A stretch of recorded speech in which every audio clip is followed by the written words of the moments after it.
have to have Austin French with us from Perfect Turn. Good morning to you. Thank you for having me. I appreciate it. Well, thanks for being here. I know you're a busy guy, and I can see you're a UMF graduate, are you not? Yes, I am. I'm Class 2019. I'm going to give you that too, Yeah, just absolutely. because that's how we roll here. Yeah, absolutely. Sometimes we forget, but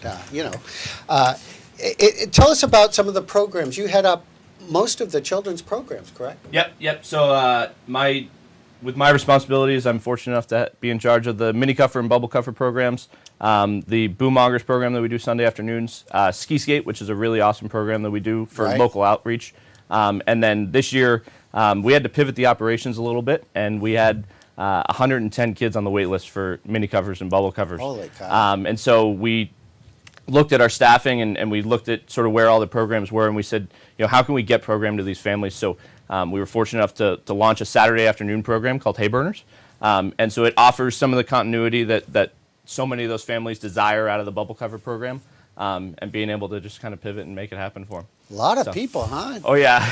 Yeah. So we're seeing a big increase in people getting into the sport. Yeah, which is fantastic. And it's great to see this community thriving, and now it's just a matter of us trying to keep up and make sure that we can hit all the families that we need. And as West Mountain continues to expand, it's only more families that are coming. Oh, yeah. That's going to be wonderful. Yeah. And so it's great you come up with a solution for a new program, get people involved. Now, just a little bit about your background. I know Scott Hoisington was one of your mentors. Is that correct? Yes. Or still is? Still is. And I'm fortunate enough now to also be a colleague with him, because he is now over in the Perfect Turn side of things. But it was fantastic. I was at Farmington from 2015 to 2019, and I could not say enough good about that guy. He is one of the main reasons that I am where I am today, so yeah. No doubt about it.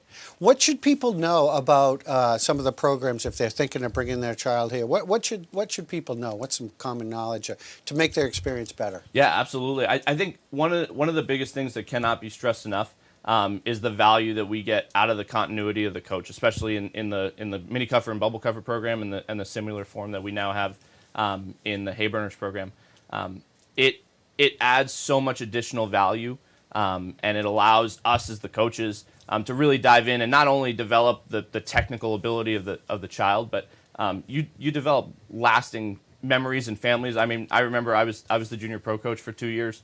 And I'm fortunate enough now to actually have some of them working for me, and it's a really cool sort of full circle experience. But the connections that you make with these families, they last way longer than however long you plan on working here. So it's really nice. So you're seeing a lot of repeat customers, of course. Absolutely, yeah. And so these classes, all these different programs, I know, as you said, that they're full. Some of the programs, what is available? Yeah, so currently we do still have available space in the second session of Hay Burners. So that's going to be Saturday afternoons starting February 26th, which is that second Saturday of Feb break.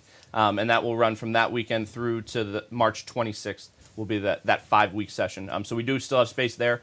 I know a lot of people have been asking me in terms of getting their kids into some sort of programming for Feb break. I would strongly recommend, if you are looking for those dates, book it now, because there are a lot of things that are already sold out, and we want to try to make sure we get everybody as much availability as possible. With the current times, I'm sure everyone has kind of struggled to have enough instructors.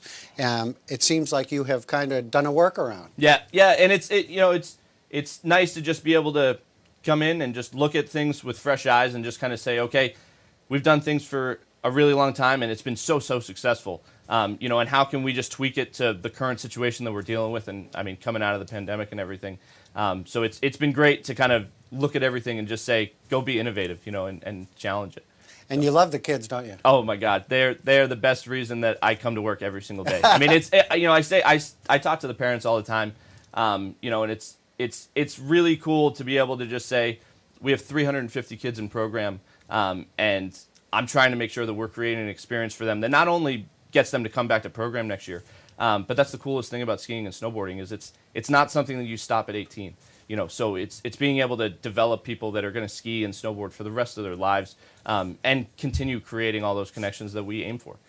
So. It sounds great. You're very passionate about it. Absolutely. And the kids are going to benefit from that. So if you do want to get involved for a February vacation, now is the time, and go and check it out. And we appreciate Austin. Thanks for being here this morning. We're going to let you go because I know you've got some kids just waiting to say hello to you. Oh, yes. I very much appreciate it. All right. We'll take